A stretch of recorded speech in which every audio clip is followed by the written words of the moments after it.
ও পুত্রী বাবা কেমনে তোর কণ্ঠ ছিদ্র করলো? ইমামে আলী আকবর বলেন, আব্বা টেনশন করেন না, আপনার কাছে আমি জীবনে কিছুই চাই নাই, আজকে একটা জিনিস চামু আপনি আমারে দিবেননি। কয়ে কি তুমি চাইবা? আমার কাছে কারবালার ময়দানে কি আছে, কি দিব? এই কথা বলার পরে ইমামে আলী আকবর রাদিয়াল্লাহু তাআলা আনহু বলেন, ও বাবা বাড়ি চামু না, সম্পত্তি চাইমু না, কিন্তু আমি যে যুদ্ধের ময়দানে যাব, যুদ্ধের ময়দানটা এত গরম, চোখের সামনে পানি আছে, পান করতে দিল না।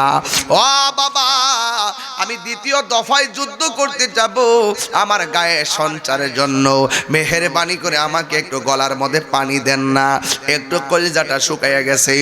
এবার ইমাম হুসাইন রাদিয়াল্লাহু তাআলা আনহু চোখের পানি ফালাইয়া মনে মনে ভাবতেছেন, আমি কেমন বাবা, সন্তানের শেষ দাবিটাও আমি রাখতে পারতেছি না, আমার সন্তান আমার কাছে পানি চাইছি। এরপর ইমাম হুসাইন রাদিয়াল্লাহু তাআলা আনহু বলেন, এ বাবা আলী আকবর, তুমি যদি আমার কাছে পানি চাইবা তাইলে লম্বা হইয়া শুইয়া যাও। এবার লম্বা হইয়া শুইয়া গেছে রে, যেই মাত্র শুইয়া গেল, ও বাবা ইমাম আলী আকবরকে ডাক দিয়ে কয়, বাবা তোমার আমি পানি দিতেছি। এবার ইমাম আলী আকবর মনে করেছে এই পানি মনে ফুরাতের পানি হবে, ইমামে আলী আকবর মনে করেছে এই পানি মনে কূপের পানি হবে, ইমামে আলী আকবর মনে করেছে এই পানি মনে মস্কের পানি হবে। এই কথা চিন্তা কইরা মুখটা হা করলেন, মনে মনে ভাবতেছেন আমার বাবা জন্মের পানি খাওয়াইব। এই কথা বইলা মুখটা হা করছে, ও বন্ধু কলিজাটা ছিঁড়া যায়। ইমামে হুসাইন রাদিয়াল্লাহু তাআলা আনহুর শুকনা জিহ্বাটা আলী আকবরের মুখের ভিতরে ঢুকায়া দিয়া কয়, আলী আকবর নেও নেও একটু পানি পান করো। আলী আকবর ডাক দিয়া কয়, বাবা গো, তিনবার কন্যা আল্লাহু আকবর।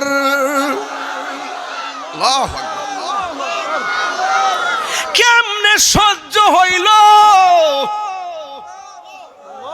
আরে খাজা গরিবে নওয়াজ আনা সাগরের পানি লুটার ভিতরে নিয়ে আইছে, এর চাইতে কোটি গুণ পাওয়ার গলায় ইমামে আলী মুকাম হুসাইনের ইচ্ছা করলে ফুরাতের পানি মস্কের ভিতরে আনার ক্ষমতা আছে না নাই? আহা জানি না কে মন করে ছিলেন নবী সোনার মদিনায়, জানি না কে মন করে ছিলেন নবী সোনার মদিনায়, যে সময় এজিদের দল হুসাইনের গলে তলোয়ার চালায়, যে মাথায় হাত বুলিয়ে ঘুম পাড়াতেন আম্মা ফাতেমা, যে মাথায় হাত বুলিয়ে ঘুম পাড়া আম্মা ফাতেমায়, সে মাথা কেমন করে তুলে নিল তীরের আগায়। চিৎকার মেরে কি আল্লাহু আকবার বলা যাবে না? আরে কি বিষয় দিছেন, সহ্য হয় না। এই মুহূর্তে যদি কারবালা হইতো, বাগাউড়ার মানুষ ওয়াজ শুননা যেমন করে চোখের পানি ছলছল করতেছে, বাগাউড়ার মানুষ কারবালার ওয়াজ শুননা যেইভাবে দাঁড়ায়া পয়সা মনোযোগী হয়ে গেছে। আরে কারবালার ঘটনা শুই নাই এই অবস্থা। এই মুহূর্তে যদি কারবালা হইতো, আরে ওরা পানি বন্ধ করছে, বাগাউড়ার মানুষ বাড়িঘর বিক্রি কইরা ইমামে আলী মুকামের জন্য বাংলার জমিনের পানি ইমামে হুসাইনের মুখের মধ্যে ঢাইলা দিতাম। কথা বলেন ঠিক কিনা? নারে রিসালাত, আহলে সুন্নাত ওয়াল জামাত, শাহজালালের তলোয়ার, বাঁচাও ইমান, বাঁচাও দেশ।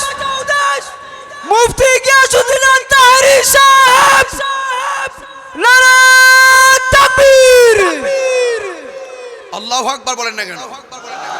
আরো বড় করে আল্লাহু আকবার।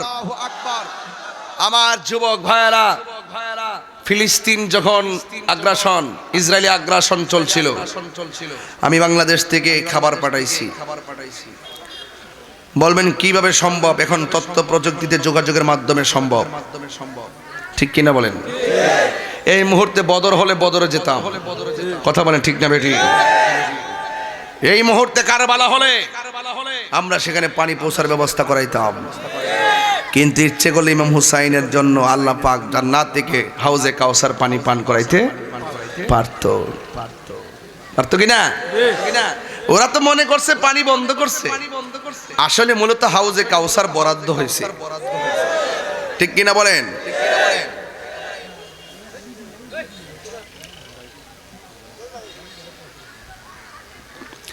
গভীর মনোযোগ, কথা নাই নীরব। ইমাম হুসাইন কয়, ও বাবা, আমার বাবা আছে দেখে আপনার কাছে পানি চাইলাম। আমি দেখতেছি আমার জিহ্বার চাইতে আপনার জিহ্বাটা আরো বেশি শুকনা। আপনার আব্বা নাই দিককে বুঝি আপনি পানি চাওয়ার জায়গা নাই। ও বাবা, আর পানি লাগবো না, আমার বিদায় দেন, আমার জন্য আল্লাহর হাউজে কাউসারের পানি রেডি হয়ে গেছে। চিৎকার মাইরা কোন আল্লাহু আকবার। खुदा जाने कैसी मेज़बानी, बहादुर पियास कहे बांदे पानी, कपाले छिलो मोर हाउजे काउसार, আমি তৃষ্ণার তো নয় বানানো হয়েছে, যে মাথা ঝুঁকাতো আল্লাহরই দরবারে, সে মাথা কাটিল এজিদ সীমারে। জোরে জোরে কে আল্লাহু আকবার বলা যাবে না? শাহাদাতের মর্যাদা লাভ করেছি, আমি মরেছি এমন নয়, জিন্দা হয়েছি। বাল আহইয়াউ ওয়ালাকিন লা তাশউরুন।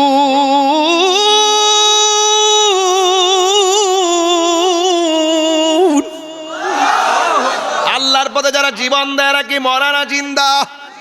আর বড় করে বলা, মরা না জিন্দা? ও বন্ধু, নাই নাই আলী আকবর নাই।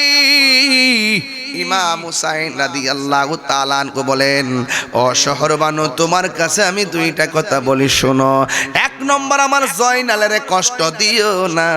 দুই নম্বর হলো, আমার জৈনবের তুমি দেখে রাখো। আমার জামানা দেও, হাতের মধ্যে তলোয়ারটা দাও, এদের বিরুদ্ধে আত্মসমর্পণ চলবে না, প্রয়োজনে জীবন দিব, রক্ত দিব। কথা বলেন ঠিক কিনা? রক্ত দেওয়ার জন্য রাজি আছেন না নাই? এবার রক্ত দিতে হবে, গাম জড়াইতে হবে। কেন জানেননি? কারণ একটাই কথা, শক্তের ভক্ত নরমের জম। এখন দেখছি যারা বড় বড় গলায় কথা কয়, যারা বাংতে পারে, মারতে পারে, ভিড়াইতে পারে, এরার দাম রাষ্ট্রে আছে। এই জন্য আমরা কি করব? আমরা আমাদের ভদ্রতাকে এমনভাবে জানান দিব আর পাবলিকরে জানাইয়া দিব, এই বাংলাদেশে সন্ত্রাসীর কোনো জায়গা নাই, ঠিক কিনা? এবার ইমাম হুসাইন গায়ের মধ্যে জামা মুবারকটা লাগাইয়া রোয়ানা যেই মাত্র দিছে গো, আপনারা আওয়াজ করে বলেন, ইমাম হুসাইনের গায়ের মধ্যে কি গায়ের জোর না বেলায়েতের জোর? এই আওয়াজে মানি না, জোরে জোরে বলো, গায়ের জোর না বেলায়েতের জোর? প্রাণ দয়ালিরি গৃহস্থেরা দলে দলে হাঁস মুরগি কতই পালে, সন্ধ্যা হলে ডাক দিয়া লয় ঘরে। যার যত পালিত ছিল সকল রে তো ঘরে নিল, আমি একা রইলাম অন্ধকারে প্রাণ দয়াল রে।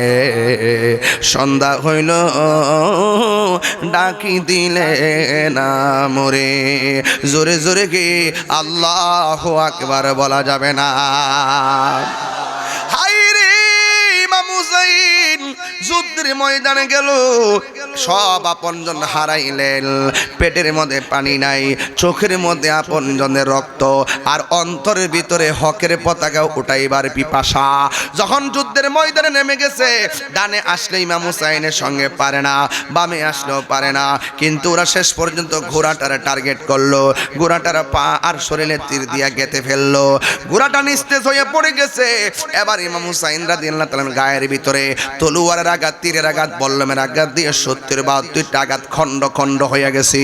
শেষ পর্যন্ত শরীরটা নিস্তেজ হয়ে মাটিতে পড়ে গেছে। একটা বিয়াদব আইসা ইমাম হুসাইনের বুকের মধ্যে চাপ দিয়ে বসছে। এবার ইমামে আলী মুকাম ইমামে হুসাইন রাদিয়াল্লাহু তাআলা আনহু বলেন, ও নবীর উম্মতেরা, ও আল্লাহর বান্দারা, তোমরা আমার মারবা কোনো অসুবিধা নাই, আমার বুকের মধ্যে তোমরা এমন ভাবে চাপ দিয়া বইসো না, কারণ আমার বুকটা 1000 বার আমার নানার সিনা মুবারকের সঙ্গে লেগেছে। আমারে যদি মারবি